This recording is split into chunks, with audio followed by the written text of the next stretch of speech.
ಜೀವನದಲ್ಲಿ ಎಷ್ಟು ತಾಳ್ಮೆಯಿಂದ ಇರುತ್ತೇವೆಯೋ ಅಷ್ಟು ಅಗ್ರಗಣ್ಯವಾಗಿರುವಂತಹ ಸ್ಥಾನಕ್ಕೆ ಏರುತ್ತೇವೆ. ಎಷ್ಟು ದೂರ ಇರುತ್ತೇವೆಯೋ ಅಷ್ಟು ಗೌರವ ಎನ್ನುವುದು ನಮಗೆ ದೊರಕುತ್ತಾ ಹೋಗುತ್ತದೆ. ಎಷ್ಟು ಕಡಿಮೆ ಪ್ರೀತಿಯನ್ನು ಮಾಡುತ್ತೇವೆಯೋ ಅಷ್ಟು ಮನಃಶಾಂತಿ ಎನ್ನುವುದು ನಮಗೆ ದೊರಕುತ್ತದೆ. ಯಾವುದನ್ನು ಎಷ್ಟು ಬೇಕೋ ಅಷ್ಟನ್ನೇ ನೀವು ಪರಿಗಣನೆಗೆ ತೆಗೆದುಕೊಳ್ಳುವುದಕ್ಕೆ ಹೋಗಬೇಕು. ಅತಿಯಾಗಿ ತೆಗೆದುಕೊಂಡರೆ ನಿಮ್ಮ ಜೀವನಕ್ಕೆ ಅದು ಮುಳುವಾಗಬಹುದು ಎನ್ನುವುದನ್ನು ಮರೆಯಲೇಬೇಡಿ. ಎಷ್ಟು ಕಡಿಮೆ ಆಸೆಯನ್ನು ಪಡುತ್ತೇವೆಯೋ ಅಷ್ಟು ಪ್ರಶಾಂತತೆ, ಎಷ್ಟು ಕಡಿಮೆ ಮಾತನಾಡುತ್ತೇವೆಯೋ ಅಷ್ಟು ಬೆಲೆ ಎನ್ನುವುದು ಇರುತ್ತದೆ. ಎಷ್ಟು ಜೀವನ ಎನ್ನುವುದು ನಮ್ಮ ರಹಸ್ಯಗಳನ್ನು ಬೇರೆಯವರ ಎದುರಿಗೆ ಹೇಳುತ್ತಾ ಹೋಗುತ್ತದೆಯೋ ಆಗ ನಮ್ಮ ಜೀವನವೇ ಹಾಳಾಗುತ್ತಾ ಹೋಗುವುದು. ಯಾರ ಬಳಿಯಲ್ಲಿಯೂ ಕೂಡ ಏನನ್ನೂ ಕೂಡ ಹೇಳುವುದಕ್ಕೆ ಹೋಗಲೇಬೇಡಿ. ಜೀವನದ ಪ್ರಯಾಣ ಬಹಳನೇ ವಿಚಿತ್ರವಾಗಿದೆ. ಏನು ತೆಗೆದುಕೊಳ್ಳದೆ ಬರುತ್ತದೆ. ಎಲ್ಲವೂ ನನಗೆ ಬೇಕು ಎಂದು ಹೋರಾಟವನ್ನು ಮಾಡುತ್ತದೆ. ಕೊನೆಯಲ್ಲಿ ಎಲ್ಲವನ್ನೂ ಕೂಡ ಎಲ್ಲಿಗೆ ಬಿಟ್ಟು ಹೋಗದೆಯೇ ಒಂಟಿಯಾಗಿ ಹೋಗಿ ಬಿಡುತ್ತದೆ ಎನ್ನುವುದನ್ನು ಮರೆಯಬೇಡಿ. ಜೀವನ ಎನ್ನುವುದು ಯಾವ ವಿಶ್ವವಿದ್ಯಾಲಯವೂ ಕೂಡ ಕಲಿಸದೇ ಇರುವಂತಹ ಪಾಠವನ್ನು ನಮಗೆ ಕಲಿಸಿಕೊಡುತ್ತದೆ. ಈ ಪಾಠವನ್ನು ನಾವು ಸರಿಯಾದ ರೀತಿಯಲ್ಲಿ ಅನುಸರಿಸುವುದನ್ನು ನೋಡಬೇಕು. ಎಲ್ಲರೂ ಕೂಡ ಹೇಳುತ್ತಾರೆ, ಮನುಷ್ಯನು ಖಾಲಿ ಕೈಯಲ್ಲಿ ಬರುತ್ತಾನೆ, ಖಾಲಿ ಕೈಯಲ್ಲಿ ಹೋಗುತ್ತಾನೆ ಎಂದು. ಆದರೆ ಮನುಷ್ಯನು ಬರುವಾಗ ಭಾಗ್ಯದ ಜೊತೆಗೆ ಬರುತ್ತಾನೆ, ಹೊರಟು ಹೋಗುವಾಗ ಕರ್ಮದ ಫಲಗಳನ್ನು ಹೊತ್ತಿಕೊಂಡು ಹೋಗುತ್ತಾನೆ. ಯಾವುದೇ ಕಾರಣಕ್ಕೂ ಕೂಡ ನಾವು ಜೀವನದಲ್ಲಿ ಇದ್ದಾಗ ಒಳ್ಳೆಯ ಕೆಲಸಗಳನ್ನು ಮಾಡುತ್ತಾ ಮುಂದುವರಿಯುವುದನ್ನು ನೋಡಬೇಕು. ಬದುಕು ಬೊಗಸೆಯಲ್ಲಿ ಹಿಡಿದಿಟ್ಟು ನೀರಿನಂತೆ ಬಸಿದು ಹೋಗುವ ಮೊದಲು ಬಳಸಬೇಕು. ಪ್ರತಿ ಕ್ಷಣ ವ್ಯರ್ಥವಾಗದಂತೆ ನಾವು ನೋಡಿಕೊಳ್ಳಬೇಕು. ಈ ಜೀವನವನ್ನು ಸರಿಯಾದ ರೀತಿಯಲ್ಲಿ ನಾವು ಜೀವಿಸುವುದನ್ನು ಕಲಿತಾಗ ಮಾತ್ರ ಬದುಕಿನಲ್ಲಿ ಮುಂದೆ ಬರುವುದಕ್ಕೆ ಸಾಧ್ಯವಾಗುತ್ತದೆ. ಜೀವನದಲ್ಲಿ ನಮ್ಮ ಬಳಿ ಇರುವುದನ್ನು ನಾವು ಗೌರವಿಸಲಿಲ್ಲ ಅಂದರೆ ಸಂತೋಷ ಎಂದಿಗೂ ಕೂಡ ನಮ್ಮ ಬಳಿಗೆ ಹುಡುಕಿಕೊಂಡು ಬರುವುದೇ ಇಲ್ಲ. ಮುಖದಲ್ಲಿ ಸದಾ ಮಂದಹಾಸ ಇರುವವನಿಗೆ ಮತ್ತು ಇತರರ ಜೀವನದಲ್ಲಿ ಖುಷಿ ತರುವವನಿಗೆ ಎಲ್ಲ ಕಾಲದಲ್ಲಿಯೂ ಕೂಡ ಸಂತಸ ಕಟ್ಟಿಟ್ಟ ಬುತ್ತಿ. ಜೀವನದಲ್ಲಿ ಯಾರಿಗೂ ಕೂಡ ಕೆಟ್ಟದ್ದನ್ನು ಬಯಸುವುದಕ್ಕೆ ಹೋಗಲೇಬೇಡಿ. ಗೆಲುವು ಅನ್ನುವುದು ನೆರಳಿನ ರೀತಿಯಲ್ಲಿ, ಅದನ್ನು ಹಿಡಿಯಲು ಪ್ರಯತ್ನಿಸಬೇಡ. ನಿನ್ನ ದಾರಿಯಲ್ಲಿ ನೀನು ಮುಂದುವರಿ, ಅದು ತಾನಾಗಿಯೇ ತನ್ನಷ್ಟಕ್ಕೆ ತಾನೇ ಅದು ನಿನ್ನ ಹಿಂದೆ ಬಂದೇ ಬರುತ್ತದೆ ಎನ್ನುವುದನ್ನು ಮರೆಯಬೇಡಿ. ಆಗುವುದೆಲ್ಲ ಒಳ್ಳೆಯದೇ ಆಗುತ್ತದೆ. ಶ್ರೀಕೃಷ್ಣ ಪರಮಾತ್ಮನನ್ನು ನೀವು ನೆನೆಯುವುದನ್ನು ನೋಡಬೇಕು. ಆದರೆ ನಿನ್ನ ಕೈಯಲ್ಲಿ ನಿನ್ನ ಹೆಜ್ಜೆಗಳು ಬೆಳಕಿನ ಕಡೆಗೆ ಬಿದ್ದರೆ ಮಾತ್ರ ನೆರಳು ಎನ್ನುವುದು ಸಿಗುತ್ತದೆ ಎನ್ನುವುದನ್ನು ಮರೆಯಬೇಡ. ಒಳ್ಳೆಯ ಕೆಲಸಗಳನ್ನು ಮಾಡಿ, ಒಳ್ಳೆಯ ಆಲೋಚನೆಗಳನ್ನು ಮೈಗೂಡಿಸಿಕೊಳ್ಳಿ. ನಿಮ್ಮ ಅಕ್ಕಪಕ್ಕವೂ ಕೂಡ ಒಳ್ಳೆಯ ಅಂಶಗಳನ್ನು ಮೈಗೂಡಿಸಿಕೊಳ್ಳುವುದನ್ನು ನೋಡಬೇಕು. ಮಡಿಕೆಯನ್ನು ಯಾರು ಕೇಳಿದರಂತೆ, ಅದು ಹೇಗೆ ನೀನು ಯಾವಾಗಲೂ ಕೂಡ ತಣ್ಣಗೆ ಇರುತ್ತೀಯ ಎಂದು ಮಡಿಕೆ ಹೇಳಿತ್ತಂತೆ, ನನಗೆ ಗೊತ್ತು ನಾನು ಮಣ್ಣಿನಿಂದ ಬಂದವನು, ಪುನಃ ಮಣ್ಣಿಗೆ ಸೇರುವವನು ಎಂದು. ಹಾಗಿರುವಾಗ ಗರ್ವ ಸಿಟ್ಟು ನನಗೇಕೆ ಎಂದು. ಇದು ಎಷ್ಟು ನಿಜವಲ್ಲವೇ? ನಾವು ಹಾಗೆ ಯಾವುದೇ ಕಾರಣಕ್ಕೂ ಕೂಡ ನಾವು ಬಂದಿರುವುದೇ ಒಬ್ಬಂಟಿಯಾಗಿ, ಹೊರಟು ಹೋಗುವುದು ಕೂಡ ಒಬ್ಬಂಟಿಯಾಗಿ ಇರುವ ಈ 2 ದಿವಸಗಳಲ್ಲಿ ಪರರ ಬಗ್ಗೆ ಯೋಚನೆಗಳನ್ನು ಮಾಡುತ್ತಾ ನಿಮ್ಮ ಜೀವನದ ಅತ್ಯಮೂಲ್ಯವಾಗಿರುವಂತಹ ಸಮಯವನ್ನು ಏಕೆ ಹಾಳು ಮಾಡಿಕೊಳ್ಳುತ್ತೀರಾ? ಕರ್ಮ ಎನ್ನುವುದು ಹೇಳುತ್ತದೆ, ಇವತ್ತು ನೀನು ಏನು ಮಾಡುತ್ತಾ ಇರುವೆಯೋ, ಏನನ್ನ ಕೊಡುತ್ತಾ ಇರುವೆಯೋ ಅದನ್ನೇ ಒಂದು ದಿನ ನಿನಗೆ ಅದೇ ಮರಳಿ ಕೊಡುತ್ತದೆ ಎಂದು. ಜೀವನದಲ್ಲಿ ಆಗುವುದೆಲ್ಲ ಒಳ್ಳೆಯದೇ ಆಗುತ್ತದೆ. ಶ್ರೀಕೃಷ್ಣ ಪರಮಾತ್ಮನನ್ನು ನೆನೆಯುತ್ತಾ ಮುಂದುವರಿಯುವುದನ್ನು ನೋಡಬೇಕು. ಕಷ್ಟದಲ್ಲಿ ನಾವು ತಾಳ್ಮೆಯನ್ನ, ನಷ್ಟದಲ್ಲಿ ಸಹನೆಯನ್ನ, ತೊಂದರೆಯಲ್ಲಿ ಶಾಂತಿಯನ್ನ, ದುಃಖದಲ್ಲಿ ಸಮಾಧಾನವನ್ನ. ಇದ್ದವರಿಗೆ ಯಾವ ದಿನವೂ ಕೂಡ ಒಳ್ಳೆಯದ್ದೇ ಆಗುತ್ತದೆ ವಿನಃ ಕೆಟ್ಟದ್ದು ಆಗುತ್ತದೆ ಎಂದು ಹೇಳುವುದಕ್ಕೆ ಸಾಧ್ಯವೇ ಇಲ್ಲ. ಆದರೆ ಒಳ್ಳೆಯದನ್ನು ಮಾಡಿ, ಕೆಟ್ಟದ್ದನ್ನು ಎಂದಿಗೂ ಕೂಡ ಮಾಡುವುದಕ್ಕೆ ಹೋಗಲೇಬೇಡಿ. ಸಕ್ಕರೆಯ ಸಹವಾಸವನ್ನು ಮಾಡಿ ಹಾಲು ಸಿಹಿ ಆಗುತ್ತದೆ, ಹುಳಿಯ ಸಹವಾಸವನ್ನು ಮಾಡಿದ ಹಾಲು ಒಡೆದು ಹೋಗುತ್ತದೆ. ನಾವು ಜೀವನದಲ್ಲಿಯೂ ಕೂಡ ಯಾರ ಸಹವಾಸವನ್ನು ಮಾಡುತ್ತೇವೆ ಅನ್ನುವುದರ ಮೇಲೆ ನಮ್ಮ ಮುಂದಿನ ಜೀವನ ಎನ್ನುವುದು ಅವಲಂಬಿತವಾಗಿರುತ್ತದೆ ಎನ್ನುವುದನ್ನು ನೀವು ಎಂದಿಗೂ ಕೂಡ ಮರೆಯಲೇಬೇಡಿ. ಅದೇ ರೀತಿಯಾಗಿ ಬದುಕು ಒಳ್ಳೆಯವರ ಸಹವಾಸವನ್ನು ಮಾಡಿದರೆ ಜೀವನ ಸುಖಕರವಾಗಿ ಇರುತ್ತದೆ. ಕೆಟ್ಟವರ ಸಹವಾಸವನ್ನು ಮಾಡಿದರೆ ಜೀವನ ಎನ್ನುವುದು ಒಡೆದು ಹೋಗುತ್ತದೆ ಎನ್ನುವುದನ್ನು ಮರೆಯಲೇಬೇಡಿ. ಒಳ್ಳೆಯ ಸಹವಾಸವನ್ನು ಮಾಡಿ ನಿಮ್ಮ ಜೀವನವನ್ನು ಒಳ್ಳೆಯ ರೀತಿಯಲ್ಲಿ ಕಟ್ಟುಕೊಳ್ಳುವುದನ್ನು ನೋಡಬೇಕು.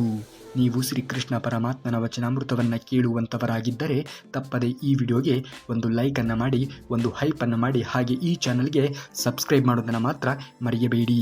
ಏಕೆಂದರೆ ಶ್ರೀಕೃಷ್ಣ ಪರಮಾತ್ಮನು ಹೇಳಿರುವಂತಹ ಒಂದಿಷ್ಟು ಅಂಶವನ್ನು ನಮ್ಮ ಇಡೀ ಜೀವನಕ್ಕೆ ಬೇಕಾಗಿರುವುದನ್ನು ನಾವು ಈ ಚಾನಲ್ನಲ್ಲಿ ಪ್ರಸಾರ ಮಾಡುವಂತಹ ಕೆಲಸವನ್ನು ಮಾಡುತ್ತೇವೆ.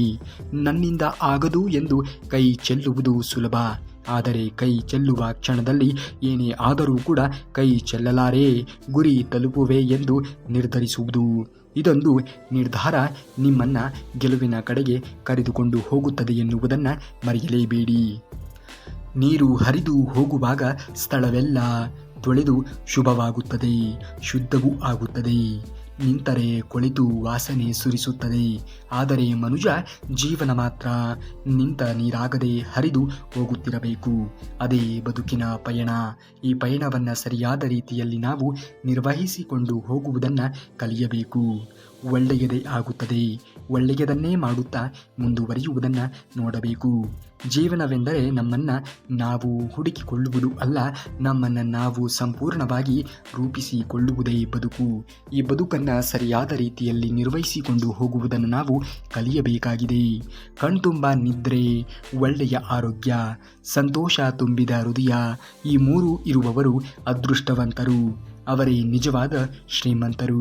ನಿದ್ರೆಯೂ ಮಾಡಬೇಕು, ಆರೋಗ್ಯವನ್ನು ಕೂಡ ನಾವು ಕಾಪಾಡಿಕೊಳ್ಳಬೇಕು. ಜೀವನದಲ್ಲಿ ಸಂತೋಷವನ್ನು ಕೂಡ ನಾವು ಮುಂದುವರಿಸಿಕೊಂಡು ಹೋಗುವುದನ್ನು ನೋಡಬೇಕು. ಮಂದಹಾಸಕ್ಕಿಂತ ಅದ್ಭುತವಾಗಿರುವಂತಹ ಆಭರಣ ಜಗತ್ತಿನಲ್ಲಿ ಯಾವುದೂ ಕೂಡ ಇಲ್ಲ. ಮುಖದ ಮೇಲೆ ತಿಳಿ ನಗು ಇದ್ದರೆ ಜಗತ್ತು ನಿಮ್ಮ ಕಡೆಗೆ ತಿರುಗಿ ನೋಡಿಯೇ ನೋಡುತ್ತದೆ ಎನ್ನುವುದನ್ನು ಮರೆಯಬೇಡಿ. ಒಳ್ಳೆಯ ಕೆಲಸಗಳನ್ನು ಮಾಡಿ, ಒಳ್ಳೆಯ ಅಂಶಗಳನ್ನು ಜೀವನದಲ್ಲಿ ಅಳವಡಿಸಿಕೊಳ್ಳುವುದನ್ನು ನೋಡಿ. ಆಗ ನಿಮ್ಮ ಜೀವನದಲ್ಲಿ ಒಳ್ಳೆಯದೇ ಆಗುತ್ತದೆ ಎನ್ನುವುದನ್ನು ಮರೆಯಬೇಡಿ. ಒಂದು ಕೆಲಸ ಹಿಡಿದ ಮೇಲೆ ಬೆನ್ನು ಹತ್ತಿ ಅದನ್ನು ಮುಗಿಸಿಬಿಡಬೇಕು. ಯಾರಿಗೆ ಗೊತ್ತು ನಾಳೆ ನಾವು ಇರುತ್ತೇವೆಯೋ ಇಲ್ಲವೋ ಎಂದು. ಒಳ್ಳೆಯ ಕೆಲಸಗಳನ್ನು ಮಾಡುತ್ತಾ ಮುಂದುವರಿಯುವುದನ್ನು ನೋಡಿ ದೇವರು ಶ್ರೀಕೃಷ್ಣ ಪರಮಾತ್ಮನು ಎಲ್ಲವನ್ನ ನೋಡಿಕೊಳ್ಳುತ್ತಾನೆ.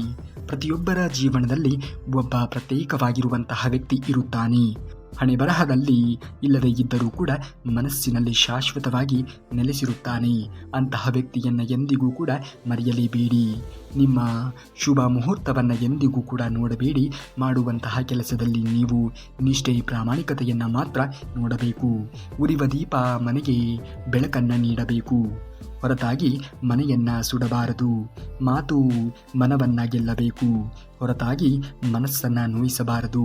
ಒಳ್ಳೆಯ ಕೆಲಸಗಳನ್ನು ಮಾಡಿ, ಒಳ್ಳೆಯ ಅಂಶವನ್ನು ಜೀವನದಲ್ಲಿ ಅಳವಡಿಸಿಕೊಂಡು ಮುಂದುವರಿಯುವುದನ್ನು ನೋಡಿ ಖಂಡಿತವಾಗಿಯೂ ಕೂಡ ಆಗುವುದೆಲ್ಲ ಒಳ್ಳೆಯದೇ ಆಗುತ್ತದೆ. ನಿಮಗೆ ಜಗತ್ತು ಅನಿವಾರ್ಯವೇ ಹೊರತು ಜಗತ್ತಿಗೆ ನಾವು ಅನಿವಾರ್ಯ ಅಲ್ಲ. ಈ ಸತ್ಯವನ್ನು ಅರಿತು ಮನುಷ್ಯ ಜೀವನವನ್ನು ಮಾಡಬೇಕಾಗಿರುವುದು ತುಂಬಾ ಅವಶ್ಯಕ ನೋಡಿ. ಖಂಡಿತವಾಗಿಯೂ ಕೂಡ ಆಗುವುದೆಲ್ಲ ಒಳ್ಳೆಯದೇ ಆಗುತ್ತದೆ. ಇನ್ನೊಬ್ಬರಿಗೆ ಮೋಸವನ್ನು ಮಾಡಿ ಅವಮಾನಿಸಲು ಪ್ರಯತ್ನಿಸಬೇಡ. ಏಕೆಂದರೆ ಕರ್ಮ ಯಾವತ್ತೂ ಕೂಡ ನಿಮ್ಮನ್ನು ಬಿಡುವುದಿಲ್ಲ. ಒಳ್ಳೆಯದೇ ಆಗಿರಲಿ, ಒಳ್ಳೆಯದೇ ಮಾಡಿರಿ. ಜೀವನದಲ್ಲಿ ಖಂಡಿತವಾಗಿಯೂ ಕೂಡ ಆ ಒಳ್ಳೆಯದರ ಪರಿಣಾಮ ನಿಮಗೆ ಒಳ್ಳೆಯದನ್ನೇ ಮಾಡುತ್ತದೆ ಎನ್ನುವುದನ್ನು ಮರೆಯಲೇಬೇಡಿ. ಕೆಲವರು ಅಗತ್ಯ ಬಿದ್ದಾಗ ಮಾತ್ರ ನೆನಪಿಸಿಕೊಳ್ಳುತ್ತಾರೆ ಎಂದು ಬೇಸರವನ್ನು ಮಾಡಿಕೊಳ್ಳುವುದಕ್ಕೆ ಹೋಗಬೇಡಿ. ಕತ್ತಲು ಆವರಿಸಿದಾಗಲೇ ದೀಪದ ನೆನಪಾಗುವುದು ಎನ್ನುವುದನ್ನು ಮರೆಯಲೇಬೇಡಿ. ಜೀವನದಲ್ಲಿ ಖಂಡಿತವಾಗಿಯೂ ಕೂಡ ಒಳ್ಳೆಯ ಅಂಶವೇ ನಮ್ಮ ಜೀವನಕ್ಕೆ ಮುಂಚೂಣಿಯಲ್ಲಿ ಬರುವುದಕ್ಕೆ ಸಾಧ್ಯವಾಗುತ್ತದೆ. ಖುಷಿಯಾಗಿ ಇರಿ. ಎಷ್ಟು ಖುಷಿಯಾಗಿ ಇರಿ ಅಂದರೆ ನಿಮ್ಮನ್ನು ನೋಡಿದ ಇತರರು ಖುಷಿ ಪಡಬೇಕು. ದೀಪ ಮತ್ತೊಂದು ದೀಪವನ್ನು ಹಚ್ಚುವಂತೆ ನೀವು ಇನ್ನೊಬ್ಬರಿಗೆ ಖುಷಿಯನ್ನು ಹಂಚಿ ಜೀವನದಲ್ಲಿ ಮುಂದುವರಿಯುವುದನ್ನು ನೋಡಬೇಕು. ಎಲ್ಲವೂ ಕೂಡ ಆಗ ಒಳ್ಳೆಯದೇ ಆಗುತ್ತದೆ ಎನ್ನುವುದನ್ನು ಮರೆಯಲೇಬಾರದು. ಯಾರನ್ನೂ ಕೂಡ ಸುಲಭವಾಗಿ ನಂಬಬೇಡ, ಏಕೆಂದರೆ ನಿನ್ನಿಂದಲೇ ಎಲ್ಲವನ್ನ ತಿಳಿದುಕೊಂಡು ನಿನಗೆ ಮೋಸ ಮಾಡುವ ಜನರೇ ಇಂದಿನ ಕಾಲದಲ್ಲಿ ಹೆಚ್ಚಾಗಿ ಇದ್ದಾರೆ ಎನ್ನುವುದನ್ನು ಮರೆಯಬೇಡಿ. ಖಂಡಿತವಾಗಿಯೂ ಕೂಡ ಆಗುವುದೆಲ್ಲ ಒಳ್ಳೆಯದೇ ಆಗುತ್ತದೆ. ದೊಡ್ಡ ದೊಡ್ಡ ಮಾತುಗಳನ್ನು ಆಡುವುದರಿಂದ ಪ್ರಬುದ್ಧವಾಗಿ ಇರುವುದಿಲ್ಲ. ಸಣ್ಣ ಸಣ್ಣ ವಿಷಯಗಳನ್ನು ಅರ್ಥ ಮಾಡಿಕೊಳ್ಳುವುದನ್ನು ಕಲಿತಾಗ ಮಾತ್ರ ಪ್ರಬುದ್ಧರಾಗಿ ಇರುತ್ತೇವೆ ಎನ್ನುವುದನ್ನು ಮರೆಯಲೇಬೇಡಿ. ಜೀವನದಲ್ಲಿ ನಾವು ಕೂಡ ಆ ರೀತಿಯಾಗಿರುವಂತಹ ಪ್ರಬುದ್ಧತೆಯನ್ನು ಬೆಳೆಸಿಕೊಂಡು ಜೀವನದಲ್ಲಿ ಮುಂದುವರಿಯುವುದನ್ನು ನೋಡಬೇಕು. ಆಗ ಮಾತ್ರ ನಾವು ಬದುಕಿನಲ್ಲಿ ಒಳ್ಳೆಯ ಪ್ರಬುದ್ಧತೆಯನ್ನು ಬೆಳೆಸಿಕೊಂಡಂತೆ ಆಗುವುದು. ಮರಕ್ಕೆ ಬೇರು ಎಷ್ಟು ಮುಖ್ಯವೋ ಹಾಗೆಯೇ ಮನುಷ್ಯನಿಗೆ ನಂಬಿಕೆಯೂ ಕೂಡ ಅಷ್ಟೇ ಮುಖ್ಯ. ಬೇರು ಇಲ್ಲವಾದರೆ ಮರ ಹೇಗೆ ಉಳಿಯುವುದಿಲ್ಲವೋ, ನಂಬಿಕೆ ಇಲ್ಲವಾದರೆ ಸಂಬಂಧಗಳು ಎನ್ನುವುದು ಉಳಿಯುವುದೇ ಇಲ್ಲ. ಕರ್ಮ ಎನ್ನುವುದು ಹೇಳುತ್ತದೆ, ಅತಿಯಾದ ನಂಬಿಕೆ ಒಳ್ಳೆಯದಲ್ಲ. ಯಾರನ್ನೂ ಕೂಡ ಕಣ್ಣು ಮುಚ್ಚಿ ನಂಬುವುದಕ್ಕೆ ಹೋಗಲೇಬೇಡಿ. ನಿಮ್ಮಿಂದ ಆದರೆ ಒಬ್ಬರಿಗೆ ಒಳ್ಳೆಯದನ್ನು ಮಾಡಿ, ಅದನ್ನು ಹೊರತುಪಡಿಸಿ ಕೆಟ್ಟದ್ದನ್ನು ಯಾರಿಗೂ ಕೂಡ ಮಾಡುವುದಕ್ಕೆ ಹೋಗಲೇಬೇಡಿ. ನೀನು ಯಾರ ಕಣ್ಣು ಮುಚ್ಚಿ ನಂಬಬೇಡ, ಏಕೆಂದರೆ ನೀನು ಕಣ್ಣು ಮುಚ್ಚಿ ಬಿಡುವಷ್ಟರಲ್ಲಿಯೇ ಮೋಸ ಮಾಡುವ ನಂಬಿಕೆ ದ್ರೋಹಿಗಳು ಈ ಪ್ರಪಂಚದಲ್ಲಿ ಅಡಕವಾಗಿ ಇದ್ದಾರೆ ಎನ್ನುವುದನ್ನು ಮರೆಯಲೇಬೇಡ. ಜೀವನದಲ್ಲಿ ಸದಾ ಕಾಲ ನಮ್ಮ ಜೀವನವನ್ನು ನಾವು ನಡೆಸಬೇಕು ಅನ್ನುವುದೇ ಆದರೆ ಯಾವತ್ತಿಗೂ ಕೂಡ ಒಳ್ಳೆಯ ಅಂಶವನ್ನು ಮೈಗೂಡಿಸಿಕೊಳ್ಳುವುದನ್ನು ನೋಡಬೇಕು. ಕೆಟ್ಟ ದಿನಗಳು ಶಾಶ್ವತವಲ್ಲ. ಕೆಟ್ಟ ದಿನಗಳಲ್ಲಿ ಧೈರ್ಯ ಕಳೆದುಕೊಳ್ಳಬೇಡ. ಕೆಟ್ಟ ಸಮಯದಲ್ಲಿ ತಾಳ್ಮೆಯನ್ನು ಕಳೆದುಕೊಳ್ಳಬೇಡ. ಸಮಯವೇ ನಿನ್ನ ಜೀವನಕ್ಕೆ ಒಂದು ದಾರಿಯನ್ನು ತೋರಿಸುತ್ತದೆ ಎನ್ನುವುದನ್ನು ಮರೆಯಲೇಬೇಡ. ಆ ಸಮಯ ಸಂದರ್ಭಕ್ಕೆ ಅನುಗುಣವಾಗಿ ನಿನ್ನ ಜೀವನವನ್ನು ನೀನು ರೂಪಿಸಿಕೊಳ್ಳುವುದನ್ನು ನೋಡು. ಖಂಡಿತವಾಗಿಯೂ ಕೂಡ ಆಗುವುದೆಲ್ಲ ಒಳ್ಳೆಯದೇ ಆಗುತ್ತದೆ. ಕಾಲ ಒಂದೇ ರೀತಿಯಾಗಿ ಇರುವುದಿಲ್ಲ. ಇಂದು ನಿನ್ನನ್ನು ಕಾಲಿನ ಕೆಳಗೆ ಹಾಕಿ ತುಳಿದವರು ನಾಳೆ ನಿನ್ನ ಎದುರಿಗೆ ಮಂಡಿ ಊರಿ ಕಾಲನ್ನು ಹಿಡಿಯುವ ದಿನವೂ ಕೂಡ ಬಂದೇ ಬರುತ್ತದೆ ಎನ್ನುವುದನ್ನು ಮರೆಯಲೇಬೇಡ. ಒಳ್ಳೆಯ ಕೆಲಸಗಳನ್ನು ಮಾಡುತ್ತಾ ಮುಂದುವರಿಯುವುದನ್ನು ನೋಡು. ಉಳಿಕಿರುವುದನ್ನು ದೇವರು ಶ್ರೀಕೃಷ್ಣ ಪರಮಾತ್ಮನು ನೋಡಿಕೊಳ್ಳುತ್ತಾನೆ. ಒಂದು ಕ್ಷಣದಲ್ಲಿ ಭಿಕ್ಷುಕನೂ ಕೂಡ ರಾಜನಾಗಬಹುದು, ರಾಜನೂ ಕೂಡ ಭಿಕ್ಷುಕನೂ ಆಗಬಹುದು. ಅವರವರ ಕರ್ಮ ಅವರಿಗೆ ತಕ್ಕ ರೀತಿಯಾಗಿರುವಂತಹ ಫಲವನ್ನು ಕೊಟ್ಟೇ ಕೊಡುತ್ತದೆ. ನಿಮ್ಮ ಕೆಲಸವನ್ನು, ನಿಮ್ಮ ಕರ್ಮಗಳನ್ನು ಮಾಡುತ್ತಾ ಮುಂದುವರಿಯುವುದನ್ನು ನೋಡು. ಖಂಡಿತವಾಗಿಯೂ ಕೂಡ ದೇವರು ಶ್ರೀಕೃಷ್ಣ ಪರಮಾತ್ಮನು ಎಲ್ಲವನ್ನ ಒಳ್ಳೆಯದನ್ನೇ ಮಾಡುತ್ತಾನೆ ಎನ್ನುವುದನ್ನು ಮರೆಯಲೇಬೇಡ. ನೀನು ಅವಮಾನಗಳ ಬೆಂಕಿಯಲ್ಲಿ ಬೆಂದಷ್ಟು ಗಟ್ಟಿಯಾಗುತ್ತಾ ಹೋಗುವೆ. ಕುಗ್ಗಬೇಡ. ನಿನ್ನ ಮನಸ್ಸು ಕುಗ್ಗಿದರೆ ಮಾತ್ರ ಅವಮಾನಗಳು ನಿನ್ನ ಹೃದಯವನ್ನು ಅಲ್ಲಾಡಿಸಿ ಬಿಡುತ್ತದೆ ಎನ್ನುವುದನ್ನು ಮರೆಯಲೇಬೇಡಿ. ಜೀವನದಲ್ಲಿ ಸದಾ ಕಾಲ ಒಳ್ಳೆಯ ಅಂಶಗಳನ್ನು ಮೈಗೂಡಿಸಿಕೊಂಡು ಮುಂದುವರಿಯುವುದನ್ನು ನೋಡಿ. ಶ್ರೀಕೃಷ್ಣ ಪರಮಾತ್ಮನು ಇದ್ದಾನೆ, ಅವನು ಎಲ್ಲವನ್ನ ನೋಡಿಕೊಳ್ಳುತ್ತಾನೆ. ಯಾರ ವಿಷಯದಲ್ಲಿಯೂ ಕೂಡ, ಯಾವ ಒಂದು ವಿಷಯದಲ್ಲಿಯೂ ಕೂಡ ಅತಿಯಾದ ಆತ್ಮವಿಶ್ವಾಸ, ನಂಬಿಕೆ, ಪ್ರೀತಿ ಒಳ್ಳೆಯದಲ್ಲ. ಏಕೆಂದರೆ ಯಾರು ಯಾವಾಗ ಹೇಗೆ ಬದಲಾವಣೆ ಆಗುತ್ತಾರೆ ಎಂದು ಹೇಳಲು ಸಾಧ್ಯವಿಲ್ಲ. ನೋಡಿ, ಈ ಬದಲಾವಣೆಗಳಿಗೆ ತಕ್ಕಂತೆ ನಮ್ಮ ಜೀವನವನ್ನು ರೂಪಿಸಿಕೊಂಡು ನಾವು ಮುಂದುವರಿಯುವುದನ್ನು ನೋಡಬೇಕು. ನಿಮಗೆ ಜೀವನದ ಎಲ್ಲ ಬಾಗಿಲುಗಳು ಮುಚ್ಚಿ ಹೋಗಿ ಭಯ ಆವರಿಸಿಕೊಂಡಿದೆ ಎಂದು ಅನಿಸಿದಾಗ ನನ್ನ ಜೊತೆಗೆ ಭಗವಂತ ಶ್ರೀಕೃಷ್ಣ ಪರಮಾತ್ಮನಿಗಿದ್ದಾನೆ ಎಂದು ಅಂದುಕೊಳ್ಳಿ. ಸಮಸ್ಯೆಗಳು ತಾನಾಗಿಯೇ ಪರಿಹಾರ ಆಗುತ್ತದೆ ಎನ್ನುವುದನ್ನು ಮರೆಯಲೇಬೇಡಿ. ಖಂಡಿತವಾಗಿಯೂ ಕೂಡ ಎಲ್ಲ ಸಮಸ್ಯೆಗಳಿಗೆ ಪರಿಹಾರ ಎನ್ನುವುದು ಇದ್ದೇ ಇರುತ್ತದೆ.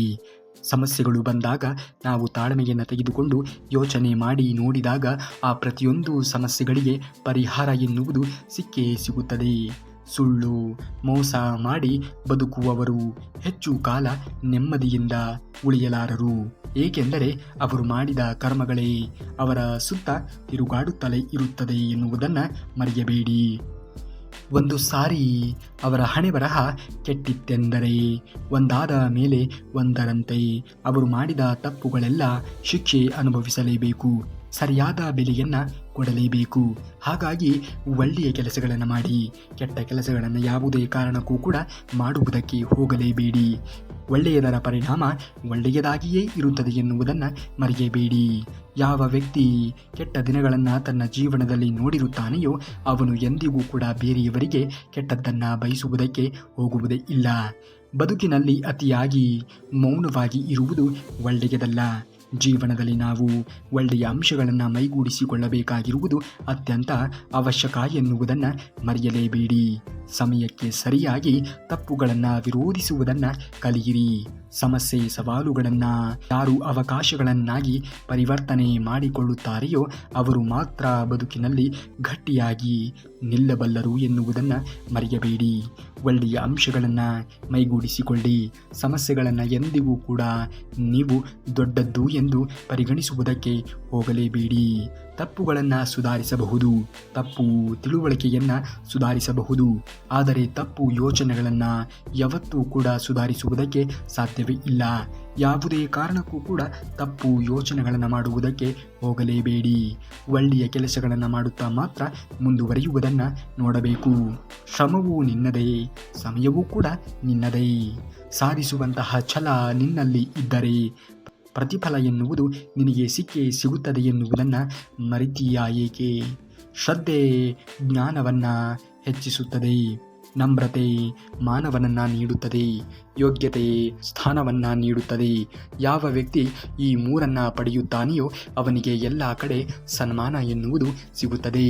ಈ ಮೂರು ಅಂಶಗಳನ್ನು ನೀವು ಜೀವನದಲ್ಲಿ ಅಳವಡಿಸಿಕೊಂಡು ಮುಂದುವರಿಯುವುದನ್ನು ನೋಡಿ ದೇವರು ಶ್ರೀಕೃಷ್ಣ ಪರಮಾತ್ಮನು ಎಲ್ಲವನ್ನ ನೋಡುತ್ತಾನೆ, ಎಲ್ಲವನ್ನ ಗಮನಿಸುತ್ತಾ ಇರುತ್ತಾನೆ. ಯಾರಿಗೆ ಯಾವುದನ್ನು ಯಾವಾಗ ಯಾವ ಸಂದರ್ಭದಲ್ಲಿ ಕರುಣಿಸಬೇಕೋ ಆ ಸಂದರ್ಭ ಎನ್ನುವುದು ಒದಗಿ ಬಂದಾಗ ಕರುಣಿಸಿಯೇ ಕರುಣಿಸುತ್ತಾನೆ ಎನ್ನುವುದನ್ನು ಮರೆಯಬೇಡಿ. ದೊಡ್ಡ ದೊಡ್ಡ ವ್ಯಕ್ತಿಗಳೆಲ್ಲ ನಮ್ಮ ಸ್ನೇಹಿತರಾಗಿರಲಿ ಎಂದು ಬಯಸುವುದಕ್ಕಿಂತ ನಮ್ಮ ಸ್ನೇಹಿತರು ಎಲ್ಲರೂ ಕೂಡ ದೊಡ್ಡ ದೊಡ್ಡ ವ್ಯಕ್ತಿಗಳಾಗಲಿ ಎಂದು ಬಯಸುವುದು ಒಳ್ಳೆಯದು ಅಲ್ಲವೇ? ಅಂತಹ ಅಂಶಗಳನ್ನು ನಾವು ಮೈಗೂಡಿಸಿಕೊಳ್ಳಬೇಕಾಗಿರುವುದು ಒಳ್ಳೆಯದು. ಸೇವೆ ಎನ್ನುವುದನ್ನು ಎಲ್ಲರಿಗೂ ಕೂಡ ಮಾಡಬೇಕು, ಆದರೆ ಪ್ರತಿಫಲ ಯಾರಲ್ಲೂ ಕೂಡ ಬಯಸುವುದಕ್ಕೆ ಹೋಗಬಾರದು. ಏಕೆಂದರೆ ಸೇವೆಯ ಪ್ರತಿಫಲ ನೀಡುವವನು ಭಗವಂತನೇ ವಿನಃ ನಾವು ಅಲ್ಲವೇ ಅಲ್ಲ, ಅಂದರೆ ಮನುಷ್ಯ ಅಲ್ಲವೇ ಅಲ್ಲ. ಅತಿಯಾಗಿ ಭಗವಂತನನ್ನು ನಂಬು, ಜೀವನದಲ್ಲಿ ಮುಂದೆ ಬರುತ್ತೀಯಾ. ನೀವು ಯಾವಾಗ ಮನುಷ್ಯನನ್ನು ನಂಬುತ್ತೀರೋ ಜೀವನದಲ್ಲಿ ನೀವು ಹಾಳಾಗುತ್ತೀರಾ. ಬದಲಾವಣೆಗೆ ಒಗ್ಗಿಸಿಕೊಳ್ಳುವುದು ಅಲ್ಲ, ಬಗ್ಗುವುದಕ್ಕೂ ಕೂಡ ಹೋಗಬಾರದು. ಕಷ್ಟವೆನಿಸಬಹುದು, ಆದರೆ ಅಸಾಧ್ಯ ಅಲ್ಲವೇ ಅಲ್ಲ. ಬದಲಾವಣೆ ಪ್ರಕೃತಿಯ ನಿಯಮ. ನೀವು ಈ ಬದಲಾವಣೆಗಳನ್ನು ಒಪ್ಪಿಕೊಂಡು ಜೀವನದಲ್ಲಿ ಮುಂದುವರಿಯುವುದನ್ನು ನೋಡಬೇಕು. ನಿನ್ನ ಬಗ್ಗೆ ಕೆಟ್ಟದ್ದಾಗಿ ಮಾತನಾಡುವ ವ್ಯಕ್ತಿಗಳು ಇದ್ದೇ ಇರುತ್ತಾರೆ. ಆ ವ್ಯಕ್ತಿಗಳನ್ನು ನೀವು ಮೆಟ್ಟಿ ಮುಂದುವರಿಯುವುದನ್ನು ನೋಡಬೇಕು. ಜೀವನದಲ್ಲಿ ಖಂಡಿತವಾಗಿಯೂ ಕೂಡ ಆಗ ಒಳ್ಳೆಯ ಅಂಶಗಳು ನಿಮ್ಮ ಜೀವನದಲ್ಲಿ ಬಂದೇ ಬರುತ್ತದೆ ಎನ್ನುವುದನ್ನು ಮರೆಯಲೇಬೇಡಿ. ನಾವು ಹೆದರಿ ಬದುಕಬೇಕಾಗಿರುವುದು ಭಗವಂತನಿಗೆ ಹೊರತು ನಾವು ಕಣ್ಣಿಗೆ ಕಾಣದೆ ಬೆನ್ನ ಹಿಂದೆ ಕೂತು ಮಾತನಾಡುವಂತಹ ಜನರಿಗೆ ಅಲ್ಲವೇ ಅಲ್ಲ. ಜೀವನದಲ್ಲಿ ನಾವು ಯಾವಾಗಲೂ ಕೂಡ ನಿಷ್ಠೆ ಪ್ರಾಮಾಣಿಕತೆಯ ಅಂಶವನ್ನು ಮೈಗೂಡಿಸಿಕೊಂಡು ಮುಂದುವರಿಯುವುದನ್ನು ನೋಡಬೇಕು. ಎಲ್ಲಿ ನಿಷ್ಠೆ ಪ್ರಾಮಾಣಿಕತೆ ಎನ್ನುವುದು ತುಂಬಿರುತ್ತದೆಯೋ ಅಲ್ಲಿ ಶ್ರೀಕೃಷ್ಣ ಪರಮಾತ್ಮನ ಅನುಗ್ರಹ ಎನ್ನುವುದು ಇದ್ದೇ ಇರುತ್ತದೆ ಎನ್ನುವುದನ್ನು ಮರೆಯಲೇಬೇಡಿ. ಜೀವನದಲ್ಲಿ ಒಳ್ಳೆಯ ಅಂಶಗಳನ್ನು ಮೈಗೂಡಿಸಿಕೊಂಡು ಮುಂದುವರಿಯಿರಿ. ಖಂಡಿತವಾಗಿಯೂ ಕೂಡ ನಿಮ್ಮ ಜೀವನದಲ್ಲಿಯೂ ಸಹ ಒಳ್ಳೆಯದ್ದೇ ಆಗುತ್ತಾ ಮುಂದುವರಿಯುವುದು ಎನ್ನುವುದನ್ನು ಮರೆಯಲೇಬೇಡಿ. ಸೂರ್ಯನಂತೆ ಹೊಳೆಯುವ ಆಸೆ ನಿಮಗೆ ಇದ್ದರೆ ಮೊದಲು ಸೂರ್ಯನಂತೆ ಹೊತ್ತಿ ಉರಿಯುವುದನ್ನು ಕಲಿಯಬೇಕು. ಸೌಜನ್ಯ ಉಳ್ಳ ನಡತೆ ಎಂತಹ ಬಡವನಿಗೂ ಕೂಡ ಗೌರವವನ್ನು ತಂದು ಕೊಡುತ್ತದೆ ಎನ್ನುವುದನ್ನು ಮರೆಯಲೇಬೇಡಿ. ಸೌಜನ್ಯವನ್ನು ನಾವು ಜೀವನದಲ್ಲಿ ಅಳವಡಿಸಿಕೊಳ್ಳುವುದನ್ನು ನೋಡಬೇಕು. ಸೌಜನ್ಯ ಇಲ್ಲದೆ ಇರುವಂತಹ ನಡವಳಿಕೆ, ಹಣವಿದ್ದರೂ ಭೌತಿಕ ಬಡವನಾಗಿ ಇರುತ್ತಾನೆ. ನಮಗೆ ಕೇಡನ್ನು ಉಂಟು ಮಾಡಿದವರಿಗೆ ನಾವೇ ಪಾಠವನ್ನು ಕಲಿಸಬೇಕೆಂದೇನೂ ಕೂಡ ಇಲ್ಲ. ಸಮಯ ಬಂದಾಗ ಅವರವರ ಕರ್ಮಗಳೇ ಅವರಿಗೆ ಸರಿಯಾದ ಒಂದು ಪಾಠವನ್ನು ಕಲಿಸುತ್ತದೆ. ನಮ್ಮ ಕೆಲಸ ಕಾರ್ಯಗಳನ್ನು ಮಾಡುತ್ತಾ ನಾವು ಜೀವನದಲ್ಲಿ ಮುಂದುವರೆದರೆ ಸಾಕು. ಯಾರಿಗೆ ಏನನ್ನು ಕರುಣಿಸಬೇಕೋ ಯಾರಿಗೆ ಏನನ್ನು ಕರುಣಿಸಬಾರದು ಎನ್ನುವುದನ್ನು ದೇವರು ಶ್ರೀಕೃಷ್ಣ ಪರಮಾತ್ಮನು ನೋಡಿಕೊಳ್ಳುತ್ತಾನೆ. 4 ಜನರು ಏಕೆ ಏನು ಅನ್ನುತ್ತಾರೆ ಎಂದು ಚಿಂತಿಸುತ್ತಾ ಕೂರಬೇಡ. ನಿನಗೆ ಅನಿಸಿದ್ದನ್ನು ಮಾಡು. ಕಾಲೆಳೆಯುವವರು ಎಂದಿಗೂ ಕೂಡ ಕಾಲ ಕೆಳಗೆಯೇ ಇರುತ್ತಾರೆ ಎನ್ನುವುದನ್ನು ಮರೆಯಬೇಡ. ಜೀವನದ ಪ್ರತಿ ಕ್ಷಣವನ್ನು ಕೂಡ ಉತ್ತಮವಾಗಿ ನೋಡಿಕೊಂಡು ಮುಂದುವರಿಯುವುದನ್ನು ನೋಡು. ಜೀವನ ಎನ್ನುವುದು ಎಲ್ಲರಿಗೂ ಕೂಡ ಎಲ್ಲವನ್ನೂ ಕಲಿಸಿಕೊಡುತ್ತದೆ. ಆ ಕಲಿಸಿಕೊಡುವಂತಹ ಎಲ್ಲವನ್ನ ಜೀವನದಲ್ಲಿ ಅಳವಡಿಸಿಕೊಂಡು ಜೀವನದಲ್ಲಿ ಮುಂದುವರಿಯುವುದನ್ನು ನಾವು ನೋಡಬೇಕು. ಜೀವನ ಎನ್ನುವುದು ಉಳಿಯುವುದೇ 2 ದಿನ. ಈ 2 ದಿನವನ್ನು ಹೇಗೆ ಬದುಕುತ್ತೇವೆ ಎನ್ನುವುದರ ಮೇಲೆ ಮುಂದಿನ ದಿನಮಾನಗಳು ಅವಲಂಬಿತವಾಗಿರುತ್ತದೆ. ಒಳ್ಳೆಯ ನೆನಪುಗಳು ಯಾವಾಗಲೂ ಕೂಡ ಜೀವಂತವಾಗಿ ಇರುತ್ತವೆ. ಸಮಯ ಮತ್ತು ಸಂದರ್ಭಗಳು ಯಾವಾಗಲೂ ಕೂಡ ಬದಲಾವಣೆ ಆಗುತ್ತದೆ ಎನ್ನುವುದನ್ನು ಮರೆಯಲೇಬೇಡಿ. ಖಂಡಿತವಾಗಿಯೂ ಕೂಡ ಒಳ್ಳೆಯ ಅಂಶವನ್ನು ಮೈಗೂಡಿಸಿಕೊಂಡು ಮುಂದುವರಿಯುವುದನ್ನು ನೋಡಿದಾಗ ದೇವರು ಶ್ರೀಕೃಷ್ಣ ಪರಮಾತ್ಮನು ನಿಮಗೆ ಒಳ್ಳೆಯದನ್ನೇ ಮಾಡುತ್ತಾನೆ ಎನ್ನುವುದನ್ನು ಮರೆಯಲೇಬೇಡಿ. ದೇವರಿದ್ದಾನೆ, ಏನೇ ಆದರೂ ಕೂಡ ದೇವರ ಮೇಲೆ ಭಾರವನ್ನು ಹಾಕಿ ಜೀವನದಲ್ಲಿ ಮುಂದುವರಿಯುವುದನ್ನು ನೋಡಿ ದೇವರಿದ್ದಾನೆ, ಎಲ್ಲವನ್ನ ನೋಡಿಕೊಳ್ಳುತ್ತಾನೆ. ವಿದ್ಯೆ ಗಳಿಸಿ ಪಂಡಿತನಾಗು, ಹಣವನ್ನು ಗಳಿಸಿ ಕೋಟ್ಯಾಧೀಶನಾಗು, ಪ್ರೀತಿಯನ್ನು ಗಳಿಸಿ ಜನನಾಯಕನಾಗು, ಆದರೆ ನಿಮ್ಮ ಬಳಿ ಬಂದವರಿಗೆ ನೆರಳು ನೀಡದೆಯೇ ಮುಳ್ಳಿನ ಮರವಾಗಬೇಡ ಎನ್ನುವುದನ್ನು ಮರೆಯಬೇಡ. ಜೀವನದಲ್ಲಿ ನಾವು ಒಳ್ಳೆಯ ಅಂಶಗಳನ್ನು ಮೈಗೂಡಿಸಿಕೊಂಡಿದ್ದಾಗ ನಮ್ಮ ಜೀವನದಲ್ಲಿಯೂ ಕೂಡ ಒಳ್ಳೆಯದೇ ಆಗುತ್ತದೆ ಎನ್ನುವುದನ್ನು ಯಾವುದೇ ಕಾರಣಕ್ಕೂ ಮರೆಯುವುದಕ್ಕೆ ಹೋಗಲೇಬಾರದು. ಏಕೆಂದರೆ ದೇವರಿದ್ದಾನೆ, ಯಾರಿಗೆ ಯಾವುದನ್ನು ಯಾವ ಸಂದರ್ಭದಲ್ಲಿ ಕೊಡಬೇಕೋ ಆ ಸಂದರ್ಭದಲ್ಲಿ ಖಂಡಿತವಾಗಿಯೂ ಕೂಡ ಕೊಟ್ಟೇ ಕೊಡುತ್ತಾನೆ. ಇತರರಿಗೆ ಅನುಕೂಲಕರವಾದಾಗ ಅಲ್ಲ, ನಿಮಗೆ ಅನುಕೂಲಕರವಾದಾಗ ಹೋರಾಡುವುದು, ನೀವು ಮುಂದುವರಿಯಲು ಸಾಧ್ಯವಾಗಲು ವಿಶ್ರಾಂತಿಯನ್ನು ಪಡೆಯುವುದು. ಜೀವನದಲ್ಲಿ ಯಾವಾಗಲೂ ಕೂಡ ಒಳ್ಳೆಯ ಕೆಲಸಗಳನ್ನು ಮಾಡುತ್ತಾ ಜೀವನದಲ್ಲಿ ಮುಂದುವರಿಯುವುದನ್ನು ನೋಡಬೇಕು. ನೀವು ಸರಿಪಡಿಸಲು ಸಾಧ್ಯವಾಗದ ಸಮಸ್ಯೆಗಳನ್ನು ತೆಗೆದುಕೊಳ್ಳುವುದಕ್ಕೆ ಹೋಗಬೇಡಿ. ಜನರು ನಿಮ್ಮಲ್ಲಿ ನಿರಾಶೆಗೊಳ್ಳಲು ಅವಕಾಶ ನೀಡುವುದು, ಸಂಬಂಧಗಳಲ್ಲಿ ಮೌನವನ್ನು ಇರಲು ಬಿಡುವುದು. ಏಕೆಂದರೆ ಪ್ರತಿಯೊಂದು ಜಾಗವನ್ನು ನಿಮ್ಮಿಂದ ತುಂಬಿಸಬೇಕಾಗಿಲ್ಲ. ನಿಮ್ಮ ಜೀವನವನ್ನು ನೀವು ಸರಿಯಾದ ರೀತಿಯಲ್ಲಿ ನಿರ್ವಹಿಸಿಕೊಂಡು ಹೋಗುವುದನ್ನು ನೋಡಬೇಕು. ಆಗುವುದೆಲ್ಲ ಒಳ್ಳೆಯದೇ ಆಗುತ್ತದೆ. ದೇವರು ಶ್ರೀಕೃಷ್ಣ ಪರಮಾತ್ಮನು ಇದ್ದಾನೆ.